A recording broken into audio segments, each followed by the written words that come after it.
Welcome to today's tutorial on how to use a peanut ball during your birth. So no matter if you want to have an unmedicated vaginal birth, if you would like to have a medicated birth or have an epidural, a peanut ball is going to be a good friend to you during birth. And why is that? Quickly explained, baby has to descend through levels of your pelvis. They come down first and enter into your pelvic inlet, then they come down and enter into your mid-pelvis, and the last exit through the pelvis they make is through your pelvic outlet before they descend into your birth canal. So what we want to do is each area of this pelvis has a different space that baby has to navigate, and we want to find your body in a position that allows for the most space in pelvic inlet and pelvic outlet, and finally, in mid-pelvis, and finally through your pelvic outlet, which is that final stage.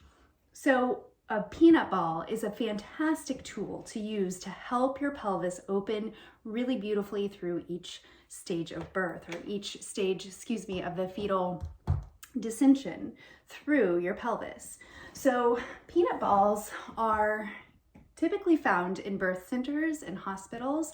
However, you will definitely want to ask your provider if your space has enough. So if there are a lot of people, there are a lot of women laboring that day, there are enough to go around. And if there aren't, they're a pretty inexpensive investment, and I have some listed on my Amazon storefront, and I'll put the link in the description of this video. So we go in much more detail in my virtual birth prep sessions. I'll also put information on those in the details of this video in the description. But today I want to show you 3 of my favorite movements with the peanut ball to open your pelvic inlet, your mid-pelvis, and then finally your pelvic outlet. All of these can be done in bed and are epidural and fetal monitor friendly.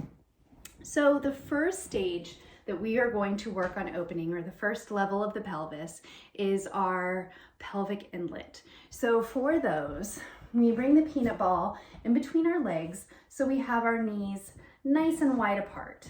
And so you can do this in a couple of ways, and one of my favorite ways to do this is to bring the ball in between the legs, and you can lay on your side, and knees are nice and wide and feet are closer together at the bottom of the ball, but you can see how that indentation or that dip in the ball there allows for your body, especially your knees and legs, to be supported while you labor on your side.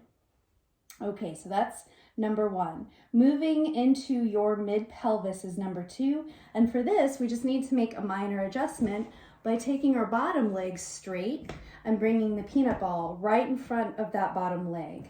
So it's below the belly, so we have the belly free for baby. And then we take the top leg and put it right on top of the peanut ball. And then here we're still laboring on our side, and we have an opening for our mid-pelvis. And this is creating the most space in that mid-pelvis area.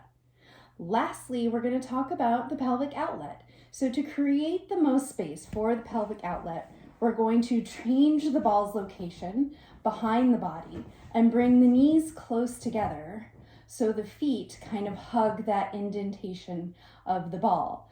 For some people, they might need a little teeny bit of a cushion, like a folded hand towel in between their knees, but for the most part, you want your knees to be touching, and this is going to open up the most space of our pelvic outlet to allow for baby's descension.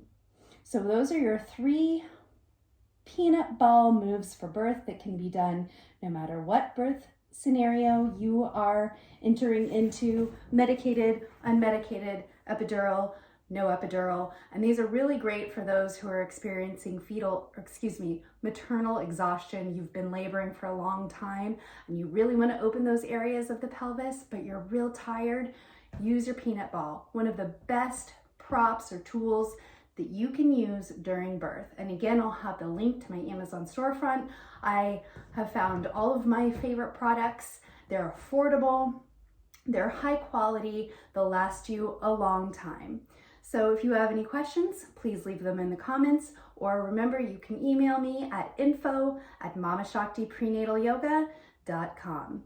Again, my name is Jessica Friedman, founder of Mama Shakti Prenatal. Mama Shakti means Mama Power. Thanks and have a great day.